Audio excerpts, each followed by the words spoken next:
అలానే ఎంసీఎస్లో ఆంధ్రప్రదేశ్ ముఖ్యమంత్రి చంద్రబాబు నాయుడు గారు సంపద సృష్టించి దాన్ని పేదలకు పంచుతాను అని చెప్పారు.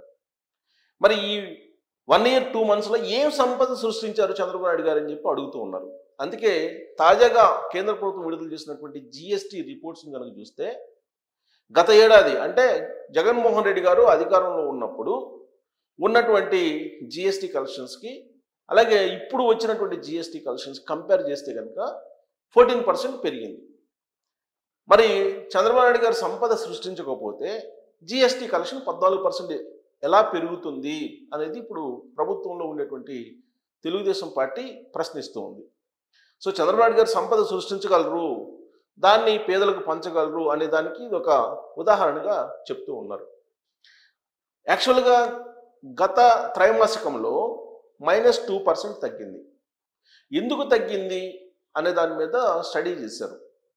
సంక్షేమ పథకాలకు సంబంధించిన అమౌంట్స్ పడలేదు, అందుకే కొనుగోలు శక్తి తగ్గింది ఆంధ్రప్రదేశ్లో, ఫలితంగా జీఎస్టీ తగ్గింది అనేటువంటి అభిప్రాయాన్ని వైఎస్ఆర్ కాంగ్రెస్ పార్టీ వాళ్ళు వ్యక్తం చేశారు.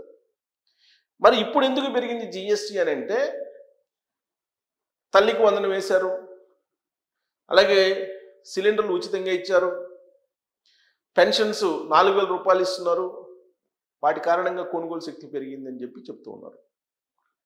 బట్ దానికంటే కూడా ఆంధ్రప్రదేశ్లో రెవెన్యూ జనరేట్ అవుతుంది, కొనుగోళ్ళు అమ్మకాలు అనేవి జరుగుతూ ఉన్నాయి, జిఎస్టీ అనేది పెరుగుతూ ఉంది గ్రాడ్యువల్గా అనేది అక్కడ ఉన్నటువంటి ఆర్థికవేత్తలు చెప్తున్నారు.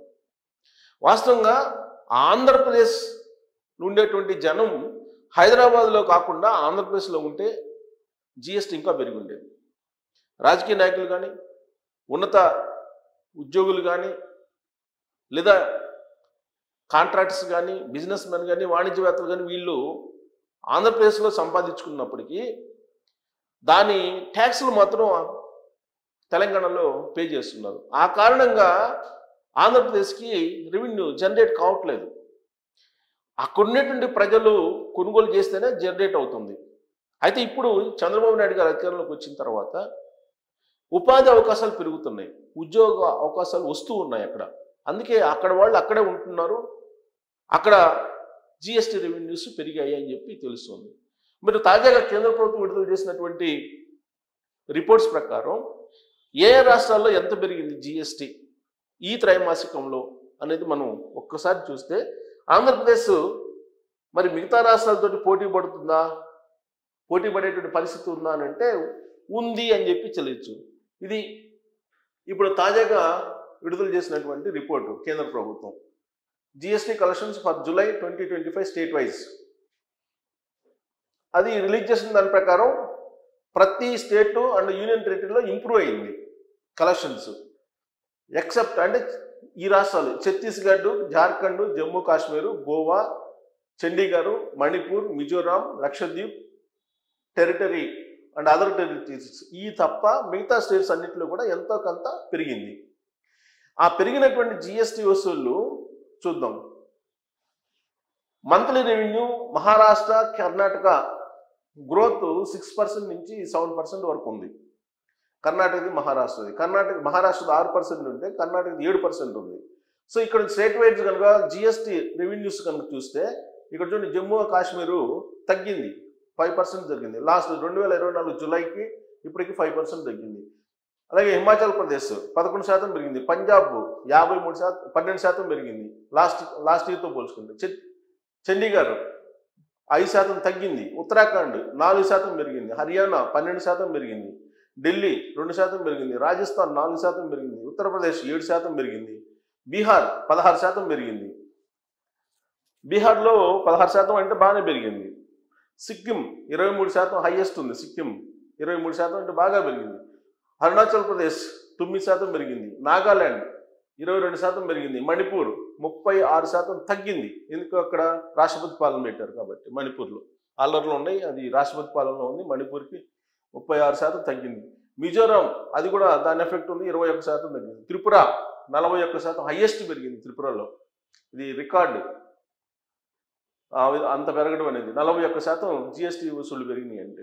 మేఘాలయ 26% ఉంది, అస్సాం 7%, వెస్ట్ బెంగాల్ 12% ఉంది, జార్ఖండ్ 3% తగ్గింది, ఒడిస్సా 1% మాత్రమే పెరిగింది, ఛత్తీస్గఢ్ 4% తగ్గింది రెవెన్యూ ఈ త్రైమాసికంలో జిఎస్టీ ఛత్తీస్గఢ్లో, మధ్యప్రదేశ్ 18% పెరిగింది మధ్యప్రదేశ్లో, గుజరాత్ 3% మాత్రమే పెరిగింది, ఇక ఇక్కడ దాద్రా అండ్ నాగర్ హవేలీ అంటే డయ్యూ డామన్ 17% పెరిగింది, మహారాష్ట్ర 6% పెరిగింది, కర్ణాటక మన పక్కనుండే కర్ణాటకలో 7% పెరిగింది, ఇక గోవా 1% తగ్గింది జిఎస్టీ, లక్షద్వీప్ 52% తగ్గింది లక్షద్వీప్కి, అంటే దారుణమైన పరిస్థితుల్లో ఉంది రెవెన్యూ లైన్ పరిస్థితుల్లో, ఇక కేరళ 9% పెరిగింది, తమిళనాడు 8% పెరిగింది, దక్షిణ భారతదేశంలో ఉండేటువంటి రాష్ట్రాలు కేరళ 9% పెరిగింది, తమిళనాడు 8% పెరిగింది, పుదుచ్చేరి 9% పెరిగింది, అండమాన్ అండ్ నికోబార్ 31% పెరిగింది, తెలంగాణ